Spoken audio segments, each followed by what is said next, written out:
حضرت سیدنا ابو حازم علیہ رحمۃ اللہ المنعم فرماتے ہیں، جب حضرت سیدنا عمر بن عبدالعزیز علیہ رحمۃ اللہ المجید خلیفہ بن گئے تو ایک دن میں ان سے ملاقات کے لیے گیا۔ وہ کچھ لوگوں میں تشریف فرما تھے، میں انہیں نہ پہچان سکا، لیکن انہوں نے مجھے پہچان لیا اور فرمایا، اے ابو حازم میرے قریب آؤ۔ میں ان کے قریب گیا اور عرض کی، کیا آپ ہی امیر المومنین عمر بن عبدالعزیز علیہ رحمۃ اللہ المجید ہیں؟ انہوں نے فرمایا، جی ہاں میں ہی عمر بن عبدالعزیز ہوں۔ میں بہت حیران ہوا اور عرض کی، جس وقت آپ رحمۃ اللہ تعالی علیہ مدینہ منورہ میں ہمارے امیر تھے، اس وقت آپ رحمۃ اللہ تعالی علیہ کا حسن و جمال عروج پر تھا، چہرہ انتہائی تاباں اور روشن تھا۔ آپ رحمۃ اللہ تعالی علیہ کے پاس بہترین لباس اور بہت ہی عمدہ سواریاں تھیں۔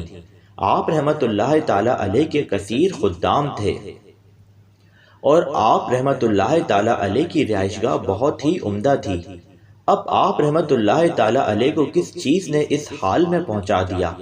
حالانکہ اب تو آپ رحمۃ اللہ تعالی علیہ امیر المومنین ہیں، اب تو آپ رحمۃ اللہ تعالی علیہ کے پاس زیادہ آسائشیں ہونی چاہیے تھیں۔ امیر المومنین حضرت سیدنا عمر بن عبدالعزیز علیہ رحمۃ اللہ المجید یہ سن کر رونے لگے اور فرمایا، اے ابو حازم علیہ رحمۃ اللہ المنعم، اس وقت میرا کیا حال ہوگا جب میں اندھیری قبر میں پہنچ جاؤں گا اور میری آنکھیں بہہ کر میرے رخساروں پر آ جائیں گی، میرا پیٹ پھٹ جائے گا، زبان خشک ہو جائے گی اور کیڑے میرے جسم پر رینگ رہے ہوں گے، چاہے میں کتنا ہی انکار کروں۔ پھر روتے ہوئے فرمانے لگے، اے ابو حازم علیہ رحمۃ اللہ المنعم، مجھے وہ حدیث سناؤ جو تم نے مجھے مدینہ منورہ میں سنائی تھی۔ تو میں نے کہا، اے امیر المومنین رحمۃ اللہ تعالی علیہ، میں نے حضرت سیدنا ابو ہریرہ رضی اللہ تعالی عنہ کو یہ فرماتے ہوئے سنا کہ نبی مکرم، نور مجسم، رسول اکرم، شہنشاہ بنی آدم صلی اللہ تعالی علیہ وآلہ وسلم نے فرمایا، تمہارے سامنے دشوار گزار گھاٹی ہے جس سے صرف کمزور اور نحیف لوگ ہی گزر سکیں گے۔ یہ حدیث سن کر حضرت سیدنا عمر بن عبدالعزیز علیہ رحمۃ اللہ المجید بہت دیر تک روتے رہے۔ پھر فرمایا، اے ابو حازم علیہ رحمۃ اللہ المنعم، کیا میرے لیے یہ بہتر نہیں کہ میں اپنے جسم کو کمزور و نحیف بنا لوں تاکہ اس ہولناک وادی سے گزر سکوں؟ لیکن مجھے اس خلافت کی آزمائش میں مبتلا کر دیا گیا ہے، بس معلوم نہیں کہ مجھے نجات ملے گی یا نہیں۔ پھر آپ رحمۃ اللہ تعالی علیہ پر غشی طاری ہو گئی، لوگوں نے آپ رحمۃ اللہ تعالی علیہ کے متعلق باتیں بنانا شروع کر دیں۔ میں نے لوگوں سے کہا، تم امیر المومنین رحمۃ اللہ تعالی علیہ کے متعلق باتیں نہ بناؤ، تمہیں کیا معلوم یہ کس مصیبت سے دوچار ہیں۔ پھر انہوں نے اچانک رونا شروع کر دیا اور اتنا زور سے روئے کہ ہم سب نے ان کی آواز سنی، پھر یکدم ہنسنے لگے۔ میں نے کہا، حضور ہم نے آپ رحمۃ اللہ تعالی علیہ کو بڑی تعجب خیز حالت میں دیکھا۔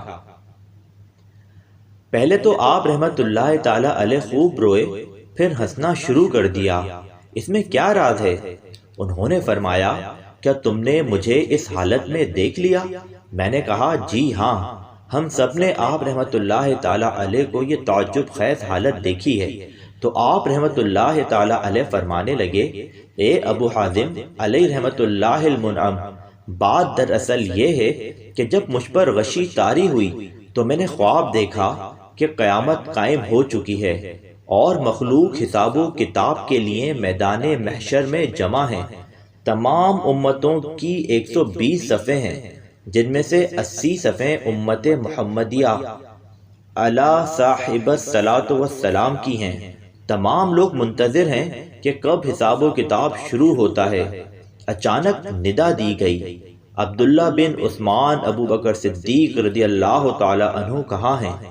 چنانچہ حضرت سیدنا ابو بکر صدیق رضی اللہ تعالی عنہ کو فرشتوں نے بارگاہ خداوندی عز و جل میں حاضر کیا، ان سے مختصر حساب لیا گیا اور انہیں دائیں جانب جنت کی طرف جانے کا حکم ہوا۔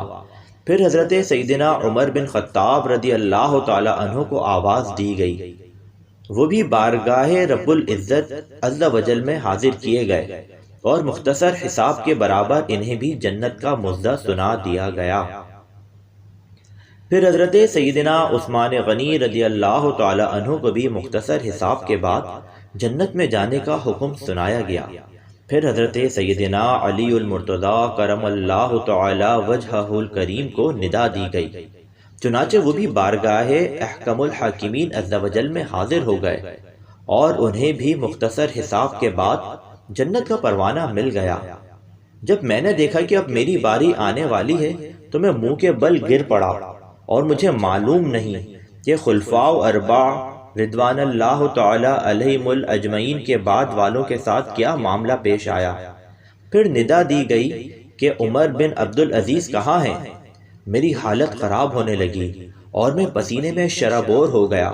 مجھے بارگاہ خدا وندی عز و جل میں حاضر کیا گیا اور مجھ سے حساب و کتاب شروع ہوا، اور ہر اس فیصلے کے بارے میں پوچھا گیا جو میں نے کیا، حتیٰ کہ گٹلی، اس کے دھاگے اور گٹلی کے چھلکے تک کے بارے میں پوچھ گچھ کی گئی۔ پھر مجھے بخش دیا گیا اور جنت میں جانے کا حکم صادر ہوا۔ راستے میں میری ملاقات ایک ایسے شخص سے ہوئی جو گلے سڑے جسم کے ساتھ راکھ پر پڑا تھا۔ میں نے فرشتوں سے پوچھا، یہ کون ہے؟ تو فرشتوں نے کہا، آپ اس سے بات کیجئے، یہ آپ کو جواب دے گا۔ میں اس کے پاس گیا اور اسے ٹھوکر ماری تو اس نے آنکھیں کھول دی اور سر اٹھا کر میری طرف دیکھنے لگا۔ میں نے اس سے پوچھا، تو کون ہے؟ اس نے کہا، آپ کون ہو؟ میں نے کہا، میں عمر بن عبدالعزیز ہوں۔